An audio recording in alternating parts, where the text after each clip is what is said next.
Parmenas Radio presenta Biblioteca Jurídica con el Dr. Miguel Ángel Ortiz. Buenos días, señoras y señores. Sean ustedes bienvenidos a Desde la Biblioteca de Miguel Ángel Ortiz Cabrera. Estamos en parmenasradio.org. Y bueno, tal como se ha acostumbrado últimamente, también nos pueden hacer favor de vernos en la plataforma de YouTube, en donde don Agustín nos hace favor de subir la emisión los jueves en la tarde y noche, o bien los viernes, como se acostumbra aquí en nuestra casa editorial, parmenasradio.com, no, parmenasradio.org, y aquí estamos a sus órdenes. Es que tuvimos un problema técnico. Saben que las computadoras no tienen palabra de honor y de momento se nos fue la señal, pero bueno, vamos a tratar de reestructurar todo para que sea amable, o sea, que sea del entendimiento de la audiencia. Bueno, si esto es así, tengo cinco temas para el día de hoy que quisiera tratar con ustedes en la medida de lo posible, esperando que no volvamos a tener otro problema técnico. Y bueno, estos son Ruiz Massieu, Ultra Secreto; 2, Hoyo de la Dona, Islote Bermeja; 3, General Mérida Sánchez; 4, Capitán de Navío, Humberto Enrique López Arellano; y 5, Congelamiento de Cuentas, de Rubén Rocha Moya. Bueno, empecemos. Fíjense que vi un reportaje en Facebook que no tengo forma de comprobar si es fake news o no, en el cual afirman que catearon la casa del señor José Francisco Ruiz Massieu, que tenía unas medidas de seguridad impresionantes. Y bueno, al haber hecho esto, según el reportaje que vi, del cual le doy credibilidad mientras no me demuestre lo contrario, resulta que encontraron un archivo ultrasecreto que había ido llevando a cabo o documentando el señor José Francisco Ruiz Massieu, con actos que había presenciado o percibido de parte del autoritarismo del señor Carlos Salinas de Gortari. Él, recuerdo que era su excuñado, estuvo casado con la hermana del señor Salinas de Gortari, la señora Adriana. Entonces, parece ser que ahí, ojalá y esto sea cierto, y revelen algo que estuvo oculto más de 32 años. Bueno, si esto es así, fíjense que lo que sí puedo decirles es que cuando ingresé al doctorado, encontré un libro de este señor José Francisco Ruiz Massieu, y hay dos personajes que sí conocían el interior, los intestinos del sistema político mexicano: el señor José Francisco Ruiz Massieu y el señor Fernando Gutiérrez Barrios. El señor José Francisco Ruiz Massieu sí tiene o dejó obra escrita, no ha sido Fernando Gutiérrez Barrios. Pero bueno, por lo que hace a don José Francisco, fíjense que aquí leí en el 94, cuando compré este libro, allá en el Instituto de Investigaciones Jurídicas, y leí este libro y tiene muchas cosas muy interesantes. Se ve que era un hombre inteligente y talentoso. Él se presumía que cuando llegara a la presidencia de la República el señor Colosio, o después el señor Zedillo, él sería el líder de la Cámara de Diputados. Solo que se atravesó en su camino un señor que se llamaba Daniel Treviño y lo privaron de la vida. Entonces, esperemos que eso no quede en fake news y que efectivamente se revelen las cosas que él había encontrado, y que va a echar por tierra muchas de las cosas que el señor Carlos Salinas había instrumentado. Por ejemplo, el hecho de que su sucesor sería el señor Luis Donaldo Colosio, y como modificó el 82 constitucional, el siguiente candidato sería el señor Jaime Serra Puche, para perpetuar como corriente económica el salinismo. Lamentablemente no se le hizo, se rompió el esquema que él traía por la muerte del señor Luis Donaldo Colosio. Llega el señor Zedillo, que era de la gente del señor Córdoba Montoya, y todo se le vino abajo.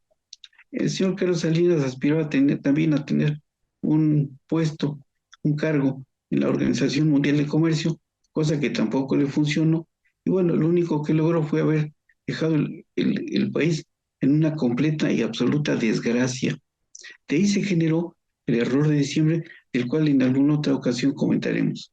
Si esto es así, también quería decirles que este señor José Francisco Ruiz Massieu era amigo del don Elisur Arteaga Nava, y en mi concepto es el mejor constitucionalista vivo que hay en este momento. Y de él tengo este libro que me parece muy interesante, que se llama La Constitución Mexicana, comentada por Maquiavelo.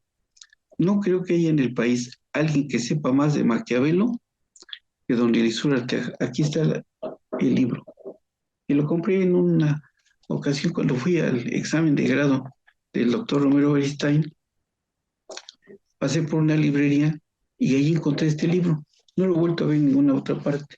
Bueno, el siguiente punto del día de hoy, que me parece también muy importante, es el hecho de que, fíjense que hay un islote que se llama Islote Bermeja, y esto tiene una capital importancia porque hubo un convenio entre Estados Unidos, México y Cuba, en el cual a partir del último resquicio, del último tramo que tuviera el territorio nacional, se contaban las 200 millas marítimas. Este concepto de las 200 millas marítimas fue un concepto que se logró gracias al doctor Raúl Cervantes Ahumada, como lo podemos constatar aquí en su libro, aquí en este libro, 50 años de docencia universitaria, aquí está. Y aquí comentan cómo en la página 73 y 74, en un artículo publicado por el doctor Juan Antonio Martínez de la Serna, por la Convención de Derechos del Mar, celebrada en Kingston, Jamaica, a través del cual se aprobó un código marítimo internacional para 5 países centroamericanos, se amplió el mar patrimonial.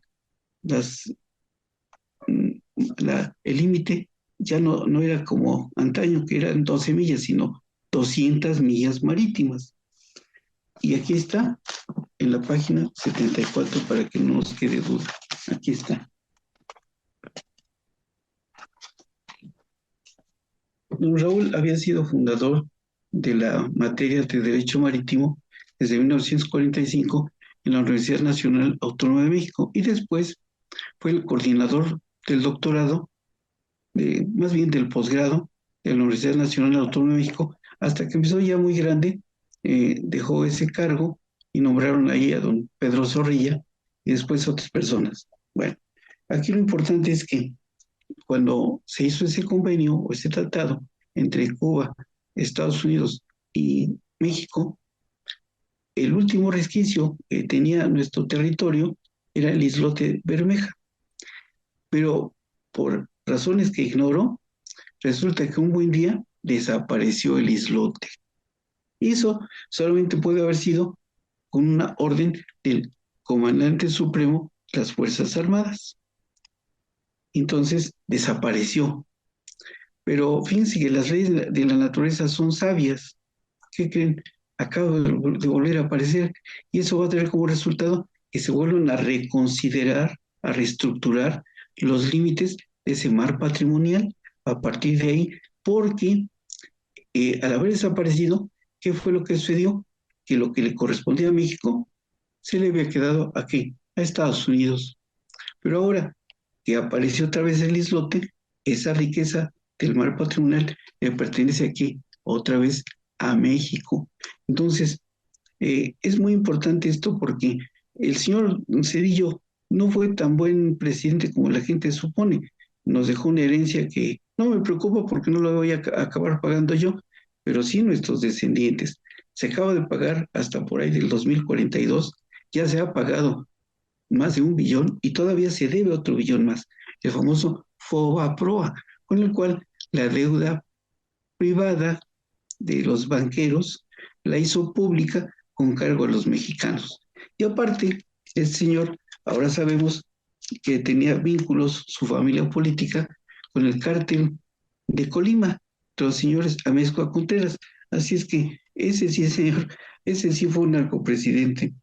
Y bueno, ahora que ha resurgido este islote Bermeja, se tienen, como dije hace un momento, que reestructurar esos límites de las 200 millas de mar patrimonial a partir de ahí para adelante, porque con eso aumenta nuestra riqueza patrimonial, salvo que venga el señor Trump y por la fuerza la tome. El siguiente punto que les quería comentar es el del general Mérida Sánchez. ¿Por qué? Fíjense que este señor Mérida Sánchez era secretario de Seguridad Pública en el estado de Sinaloa. Se entregó en los Estados Unidos de Norteamérica a través de la garita de Nogales. Pero una vez que ya pasó la frontera con un cargamento, o sea, unas cajas y unas memorias, según lo dijo un periodista Salvador X, y entonces fue remitido ya al juez de Nueva York. Ya se llevó a cabo la primera audiencia en la cual se declara culpable, perdón, se declara inocente. Para mí eso es una estrategia. ¿Por qué? Porque se puede declarar culpable en cualquier momento, pero ahora al declararse inocente le va a permitir a él negociar. ¿Qué es lo que va a querer negociar? Es que aquí hay algo que me llamó mucho la atención. Él fue jefe de zona militar en Michoacán cuando el gobernador era el señor Silvano Aureoles Conejo, que está en Estados Unidos, a donde fue a vivir, a esconderse. Se encuentra prófugo de la justicia. Pero aquí en nuestro país hay orden de aprehensión en su contra. Estados Unidos no ha querido mandar o cumplir con esa orden de extradición. Pero también el general Mérida Sánchez también fue jefe de zona en el estado de Tamaulipas, cuando el gobernador era el señor García Cabeza de Vaca, que contra él también pesa una orden de aprehensión. Entonces, ahora mi lógica me indica que al atravesarse la frontera, no iba a traicionar al gobierno que lo apoya, sino va a revelar algo en contra de los señores García Cabeza de Vaca y Silvano Aureoles Conejo. Y entonces las reglas del juego, tal como dice aquí en este libro, han cambiado. Entonces ahora vamos a esperar los próximos días a ver qué es lo que empieza a revelar, que sea del interés de la Unión Americana, de tal manera que puedan detener a estos dos personajes y los pueden remitir a nuestro país. Esperamos que así sea, por el bien y por la tranquilidad de nuestro país. En esta cárcel en Nueva York, fíjense que también es un vecino de él, el señor Nicolás Maduro. Bueno, a lo mejor cuando lo sacan al patio, por lo menos se saludan. Vamos a ver qué dice por ahí. Bueno, y si esto es así, él va a aprovechar que el plea bargaining. Aquí nosotros lo conocemos como criterio de oportunidad. Está acá, el plea bargaining está en la página 101. Aquí está este libro del doctor Eduardo Lozano Tovar. Y le va a permitir a él negociar una pena más corta, siempre y cuando lo que revele, lo que lleve en las cajas, sea del interés del gobierno norteamericano. Si esto es así, otro comentario, más bien otro punto que les quería comentar es el hecho de que el señor capitán de navío Humberto Enrique López Arellano obtuvo un amparo porque, vean nada más la importancia de esta noble institución genuina mexicana. En el proceso que le están instrumentando, ahora que ya se ha judicializado por un delito que le imputan, me parece que es huachicol fiscal, resulta que no le querían proporcionar las copias a las que tiene derecho como acusado o como imputado. Entonces promovió su amparo, obtuvo resolución favorable y ahora está en la fase de que se haga o se dé cumplimiento a esa resolución del juez de distrito y con apoyo en los artículos 192 y 193 van a tener que expedir esas copias. Y eso tiene una gran importancia porque aquí en la página, aquí ve nada más la importancia que tiene esto. Aquí está en la obra del doctor Alberto del Castillo del Valle, su ley de amparo comentada. Aquí está el artículo 192, la ley de amparo comentada. Entonces, ello va a traer como resultado que le expidan las copias. En caso de que no se las quieran dar, él puede promover un incidente de incumplimiento a la ejecutoria de amparo, y la sanción para esa autoridad que incumpla, ¿saben cuál es? Cesación en el cargo y consignación al Ministerio Público Federal. Y no creo que le convenga al Ministerio Público que está actuando y que está impidiendo darle esas copias, esa circunstancia. Entonces va a tener que optar por dar cumplimiento a la ejecutoria del juez de distrito. Eso me lo refería en muchas ocasiones don Genaro Góngora Pimentel y don Emilio Rutame, porque me decían, para que veas la grandeza que tiene la noble institución del amparo. Y sí es cierto, con eso se van a enderezar o se enderezan muchas cosas, porque fundamentalmente esa noble institución se da en contra o para hacer cumplir la ley en contra de autoridades que violentan los derechos fundamentales y las garantías. Si esto es así, aquí está también la ley de amparo, aquí está. Y si quieren les muestro también el artículo 192, porque fíjense que si no, pues se tendrían que ir a la cárcel. Algunos, aquí está, artículo 192. Bueno, si esto es así, el siguiente punto que les quería comentar es que escuché que le han congelado las cuentas al exgobernador Rubén Rocha Moya, perdón, por la Unidad de Inteligencia Financiera. Eso es correcto, aunque quedan expeditos sus derechos para que si no está de acuerdo pueda impugnarlos. Hay gente que como no sabe de esto, piensa que con eso ya es un acto violatorio de sus derechos fundamentales y no se pueden defender. No. Si esta estima que este aseguramiento de sus cuentas o ese congelamiento de sus cuentas es indebido, él puede proponer su medida, por eso una medida cautelar, puede promover que su amparo, y entonces el juez de distrito examinará si lo hecho por la Unidad de Inteligencia Financiera es adecuado o no. O sea, eso lo puede hacer en cualquier momento, pero hay que estudiar un poquito para darse cuenta. Ahora, ¿qué fue o la razón por la cual se llevó a cabo esta medida? Es una medida automática, y esto es para prever el delito de lavado de dinero en el que pudiese haber incurrido el señor Rubén Rocha Moya. Y para eso hay que leer este libro que me parece interesantísimo, de la doctora Lisbeth Xochitl Padilla Sanabria, que se llama Delincuencia Organizada, Lavado de Dinero y Terrorismo. Aquí está. Y el libro, más bien, y el delito de lavado de dinero está, ahorita les digo dónde lo encontramos.